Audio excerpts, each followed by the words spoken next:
Coach Driving Diaries number 7. So I'm up at 5:27 and it's the usual routine. Have a shave, get changed, put the kettle on, have a coffee and have some breakfast. So out the door in my car, setting off at about 7:30, and it is absolutely cold, 4 degrees. I know someone's going to tell me that's not cold, but to me that's still cold. So at the yard, starting the coach up, and then going to put my taco card in the number 2 slot. I'll explain why it's going in there in just a second. And then time to put that heating on because it's cold inside, still 4 degrees. Put the webasto on to help a bit as well, and then go and do the checks, and everything was fine with that. So yeah, the reason my taco's in the number 2 slot is because I am the second driver. My colleague is coming with me today, so he's driving the first part, I'm driving the second part. So we're off to London at the O2 for the big Young Voices event, something we do each year, and there's always hundreds of coaches there because there's like thousands of kids that do this thing. I always enjoy doing it each year, just setting the blind to Young Voices now. And here's our work tickets. So we're picking up at 9 o'clock and then we're leaving the O2. Supposed to be 9 p.m, but could be any time after that. Also, just a little fleet update. If you remember the driving the Irizar i4 video that I done recently-ish, it was green at the time, and it's now white and sporting its new cherished plate C25 CCT. So all we're waiting on now is the sign writers to apply the livery. So going over Slag Lane, having already checked if the D1 bus is coming through, which wasn't for another half hour. So that was all fine. Trying to get a shot here of the White Horse, but I'm just realising there's just too many bushes in the way. Wasn't going to work. The thought was there. And here we are on the lane, going towards the pickup points. Having washed the coach yesterday, I realised at this point that it wasn't going to stay white for that long. So, we've not been to this pickup point before, but route looked okay. We're a bit worried about this junction coming up, but it was alright in the end. It was wide enough, wasn't many cars in the way either.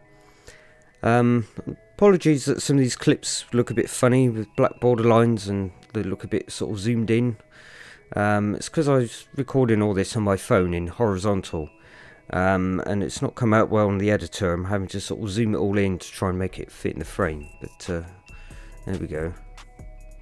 So we set off at 9:15, and after the 36 we joined the A303, follow it down until it turns into the M3, and then taking that to the M25 to Cobham, where we'd have a break and a driver change.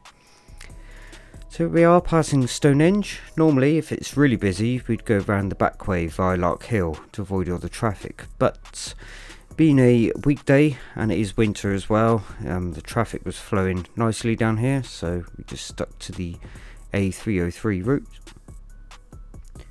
And now we come up to the 50-mile-an-hour section of roadworks between basically Fleet and the M25 junction. This has been going on since, I can't remember now when actually. Most days it gets really bad. Everything seems to slow down to about 30 mile an hour in lane 1 and 2, but today it was flowing quite nicely actually. And here we are coming off the noisy M25. If you know what I mean, then you know what I mean. It's the entrance to Cobham services. So we're going to go under the M25 because the services serve both sides of the motorway. Usually in the summer it gets really bad here. because it's dealing with traffic, as I say, on both sides. But today was pretty quiet, which was lucky. So we gave them half hour here, and we also swapped the cards around as well. So after we swapped tacos over, we went into services, used the facilities. A colleague went to get McDonald's, but I just stuck with the coffee for now for the road. So then it's my time to drive, so didn't do any recording. Obviously I was driving, only had my phone. So just covered the route basically. It's back onto the M25, which was flowing nicely, surprisingly. No hold-ups. A nice steady pace of about 55-60 throughout. Ran the M205 northbound to junction 2 for the A2. That's the easiest way of remembering the junction. Off the A2 onto the A102, and then just coming off just before Blackheath Tunnel, around Millennium Way, and then into the coach park at the O2. So we got to the approach road for the coach park at about 12:30, but by the time we actually got in and parked up, it was about 1 o'clock, because you had to sign in, fill out some registration book, which was holding up the queue, but the group wanted to get here at 1 o'clock, so that was good anyway. So yeah, that's the coach parked up for the next 8 hours. So when my colleague decided to fill in some time and go up for a wander, here we are heading off to the cable car. Some may remember this previously as the Emirates Skyline. It's now the IFS Cloud. So it's a lot of purple. All the cars are painted purple as well. There's a overview of the coach park. For someone who's got a fear of heights, this isn't really the ideal thing. I mean, I've been on this a few times now, and each time I don't know why I put myself through this. But you know, you do get a good view. I've done this once on a windy day. That was a really bad idea, and I came back on the DLR and Jubilee line in the end. I wasn't going to come back on that. But even if you're like me and you don't really get on with heights, it is definitely worth doing.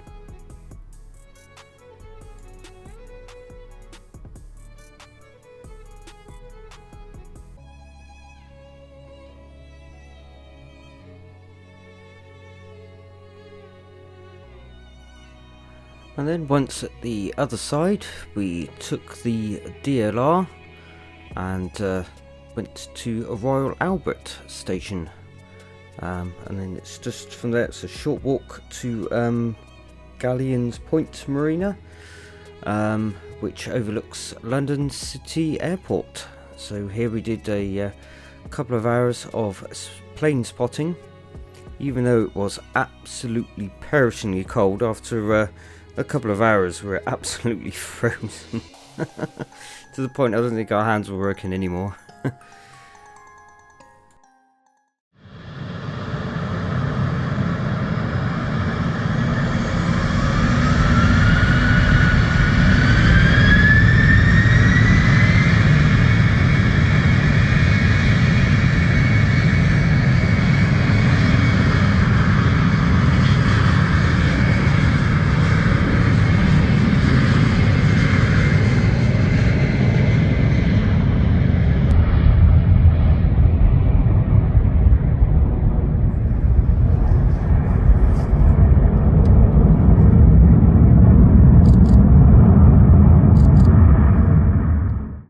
So I took my DSLR camera as well, took some pictures.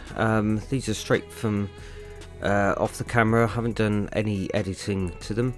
I've also had to reframe and scale all these, so again these are a bit zoomed in and not quite right on here, so I think I've messed up the match source settings on the editor, but there we go, I'm not starting again now.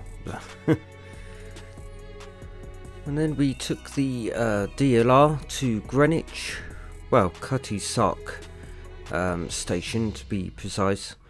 It's And then when we got off there, the escalators weren't working, so we went up the steps, which I thought weren't going to be that many, but oh no, there was a lot of steps. It just seemed to endlessly go on and on.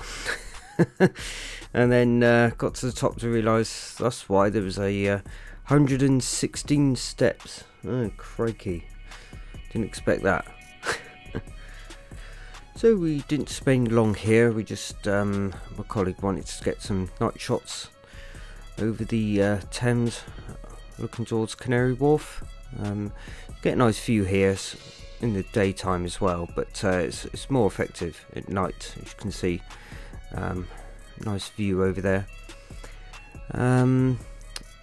So yeah, a few minutes later, went back down the 116 steps to the DLR.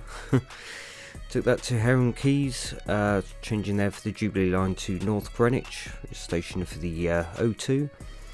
And then quickly ran back to the coach to drop off the cameras, and then back to the O2 to get something to eat.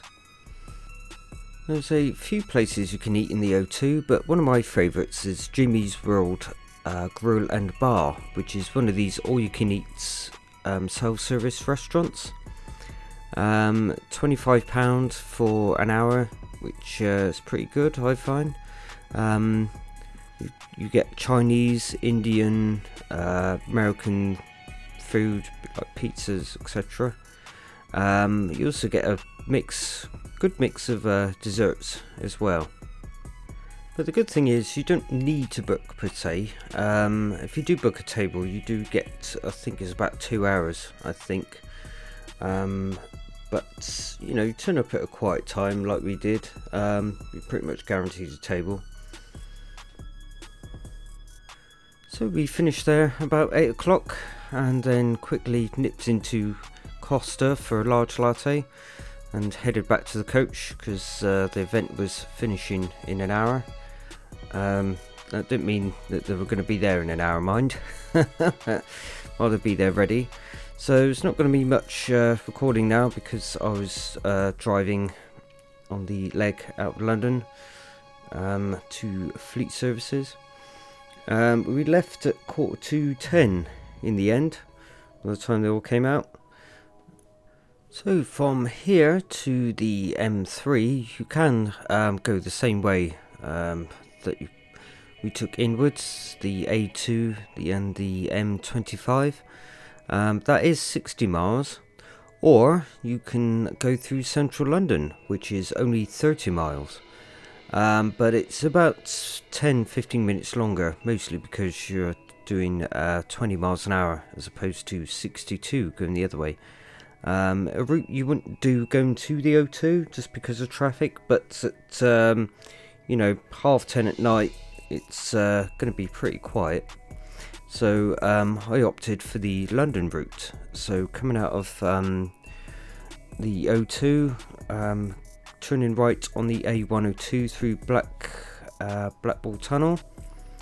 Then it's simply left onto the A13 sign for central London, and then you work it past to Limehouse Station. As soon as you pass that, you turn left, end of that road, turn right, and that brings you up to Tower Hill. And from there it's a simple route then, because all you do is follow the A3211 to Parliament Square. You're just following the Thames basically all the way to Chelsea. So you come through Blackfriars and Temple, up to Big Ben and the Houses of Parliament, go around Parliament Square, past Westminster Abbey, along the Millbank, passing the Tate Britain, and then it's Grosvenor Road, and then past Battersea Power Station, redevelopment, which you'd see on the left, and then you work up towards Earl's Court and do a left at the top onto the A4 and M4, heading out of London westbound. So then headed south on the M25, to then join the M3 westbound, or that should have been the case. However, being night time, they decided they were just going to close the slip onto the M3 just as we got there. So we had to divert onto the M3 London bound, past Thorpe Park, up to the next junction, which is 3 miles away, up to the Hampton Court roundabout, spin it round there, and then double back on the M3 for a further 3 miles back to junction 12 to then go straight on onto the M3 towards Fleet. And then from there, Fleet, my colleague, took over to continue the rest of the journey back to Wiltshire.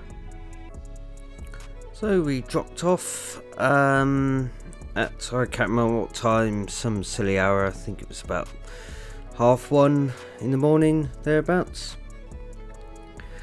So we are turning round because we didn't really want to carry on the road straight on. It's just an awkward road that gets narrower at a few miles down the road. All in all though, it was a very good trip back. No further closures after that bit on the M3.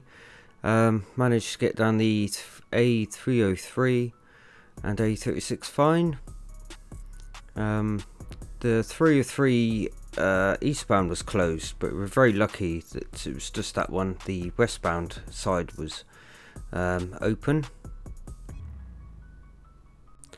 So back at the yard, my colleague did the seatbelts, I did a brush through, and only came out with this. Only a very small amount of litter, so that was very, very good in my eyes. And then taking the tacho out at 2:05. Just an 18-hour day. As you know, single man it's 15 hours, but with a double man it's extended to 21 hours as your maximum. So after longing up and got home and finally in bed at just gone 3 in the morning. Luckily I had a rest day the next day, so didn't have to do afternoon schools or anything. And so that brings the end of this episode. I do have another Young Voices trip coming up soon, but it's to the NEC, so I might do another episode just for that one. We shall see. But otherwise, like and subscribe for more of these videos. And until then, I shall see you on the next episode. Hope you enjoyed this one. And take care, thank you, and goodbye.